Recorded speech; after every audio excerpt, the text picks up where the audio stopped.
We've been contacted by a number of individuals looking to relocate to Serbia.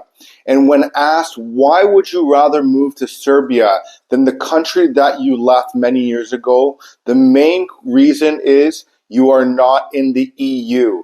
And today we're going to discuss what people have decided to move to Serbia instead of returning back to their home country, and what is the big differences between being in a country that is not part of the EU and a country that is part of the EU. So we've been contacted by various people from across the world, many of them in Canada and United States, looking to return to Europe, but they're not looking to return back to where their original origins are from. We've had a number of individuals that have contacted us, particularly through this YouTube channel, who have watched these videos and said, hey, Andre, I want to move to Serbia. I'm originally from Poland. I'm originally from Germany. I'm originally from the UK, but I don't want to move back there. We want to move to Serbia. And I asked them, why would you not want to move back to Poland? Why would you not want to move back to Germany? When you can get your citizenship that much easier than coming here, going through the processes of temporary residency, setting up a business, then obtaining permanent residency, and potentially then citizenship. They say, Andre, Serbia is not part of the EU, and that is one of the main reasons I want to come to Serbia, because I don't have to deal with the nonsense that's happening in those EU countries. Serbia has a great people, they have great hospitality, they have great food. Why would I want to go to those countries and deal with the EU regulations when I can deal with a little bit of nonsense here, hire Relocation Serbia to help me set up a business, help me obtain temporary residency, help me get citizenship by descent, whatever it might be, buy a little piece of property here and start my life here in Serbia. And I'm like, that makes a lot of sense. Why would somebody want to go and deal with the EU stuff?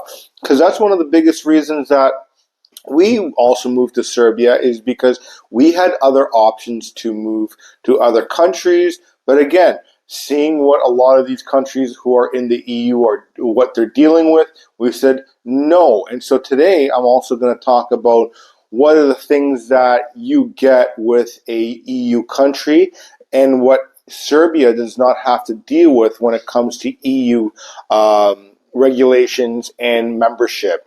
Now, the first one is that many find that when you join the EU is that you lose sovereignty and decision-making power when you join the EU. When you join the EU, you have to adhere to EU's laws and regulations. One of the things that I've noticed here in Serbia is that not only does Serbia work with countries and that are part of the EU, but they also have good relationships with other countries such as Russia and China, and the EU frowns upon that. But you know what? Because Serbia is not part of the EU, they are able to make their own decisions. They have sovereignty, especially when you come and visit Serbia. We are a very patriotic country. We want what Serbia wants, right? We don't want to do what EU is telling us to do. We are very, keep everything in-house type of people, and everything should benefit Serbia. Now, the other ones that the sections that joining the EU will hinder are trade, immigration, economic power, and these things are all influenced by the EU. So if you join the EU, you have to trade with who EU says. Where Serbia and China have great relationships. Serbia can trade with also EU countries because there's no one saying, hey, listen, you can't go to China, you have to go to this country because this is another EU country. But the problem is you're going to be paying a premium when you do so. Immigration, also, you're seeing this right now, right across the EU countries, with the mass influx of immigrants coming into their countries and causing massive chaos within these EU countries, right? You see Poland right now saying, hey, listen, even though we're in the EU, we're not taking anyone unless they come in legally. We're not taking these migrants.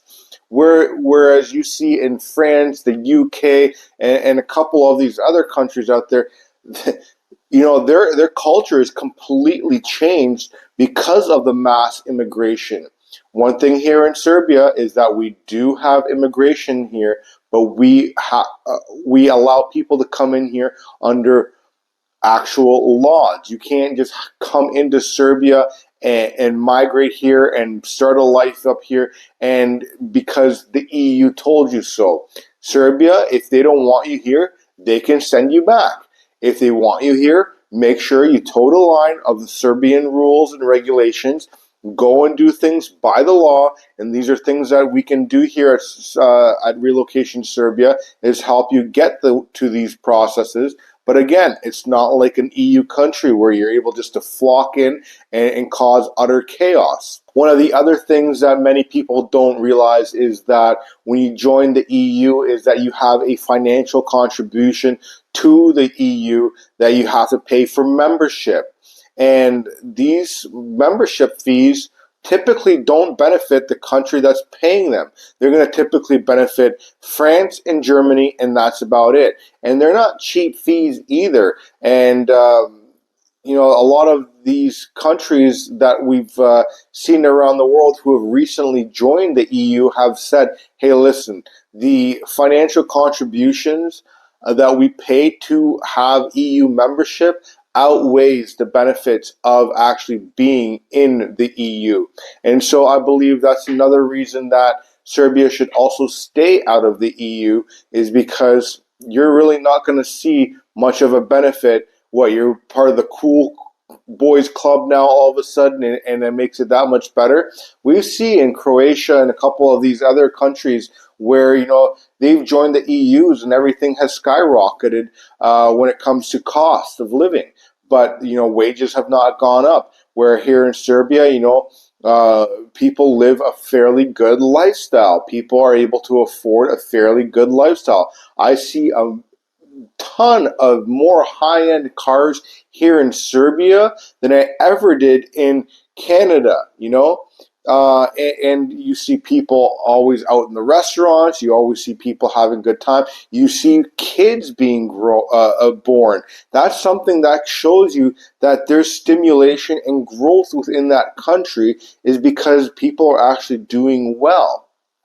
Now, the other thing that you're going to have to deal with when you come into the EU that I can see Serbia does not want to deal with is regulatory burdens.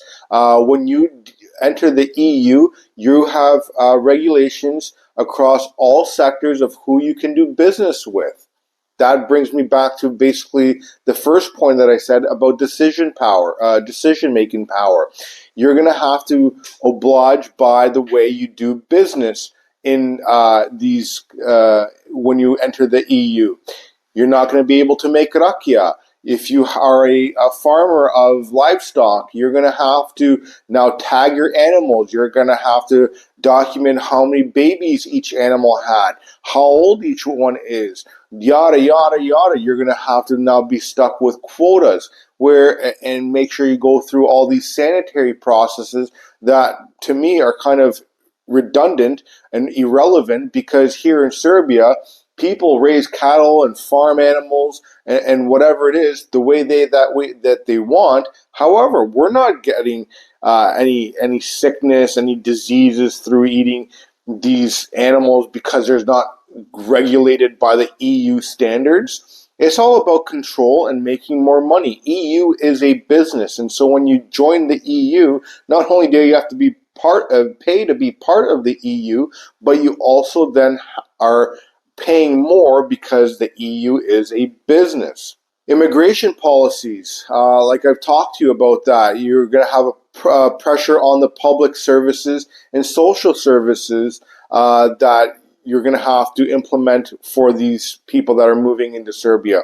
Serbia is not going to want to, give people free health care, give people free money because you just walked onto the soil. No, that's why Serbia has temporary residency processes where you have to show that you have, financial means of sustaining yourself. You have a job.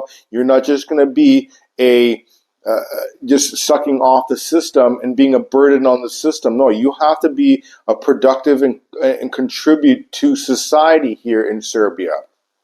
You're also going to have economic vulnerabilities. You're going to have to, deal with the whole financial risk and potential bailout obligations when it comes to what other countries are doing and screwing themselves up. Now, what?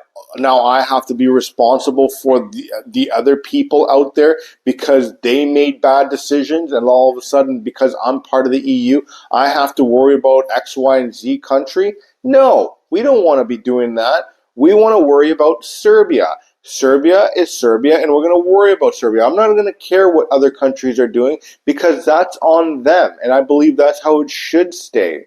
You're also going to have the pressure on local industries. Once you're exposed in the EU, you're going to have exposure to the EU market competition, and you're going to have these big conglomerate companies coming in here and dominating certain industries that will take away from mom and pop shops. You can see here in Serbia, a lot of things are done within family-run businesses. Yes, we do have large chains here in Serbia. However, you also have a lot of mom and pop shops. And if you join the EU, you're going to have a lot of these companies that put food on the table for their family, obliterated by EU competition. That's not going to be good. And you're going to have a lot more job losses than you would if you just remained independent of yourself. Everywhere I go nowadays, I see people looking for workers. You can go to the trades are hurting for workers, restaurants, cafes. Everywhere you go, they're looking for workers here in Serbia. And the final thing that you'll deal with when you join the EU is that you're going to have the social tensions of being part of the cool boys club, and this is not going to work specifically for Serbia because when you join the EU, now you have to hate this country because the EU hates this country. You can't do business, and there's going to be so much social pressure onto Serbia when you join the EU, and Serbia just wants to remain a free, neutral, and self-sustaining country. Yes, do we want to have better jobs, better pay? Of course we do here in Serbia, but again, we want to do it under our own authority. We want to be influenced by our own ways, not other countries telling us what to do, especially when those countries themselves are falling. And if that's something that you're looking to do, is leave these countries who are falling, UK, France, Germany, Canada. We're getting a ton of calls and clients from people that are wanting to leave the United States and Canada in droves. And thanks to this channel, even though we're still small, we're getting a number of people inquiring and setting up businesses through us. Either they've come to Serbia already, worked with other agencies who have completely taken their money and said, hey, listen, we can't help you now.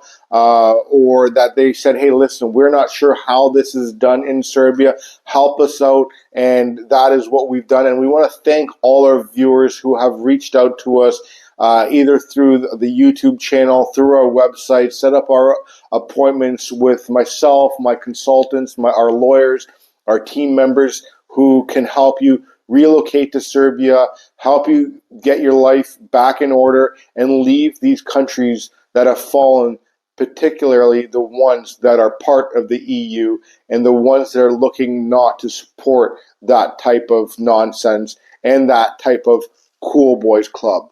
Thanks for watching. I'll see you on the next one.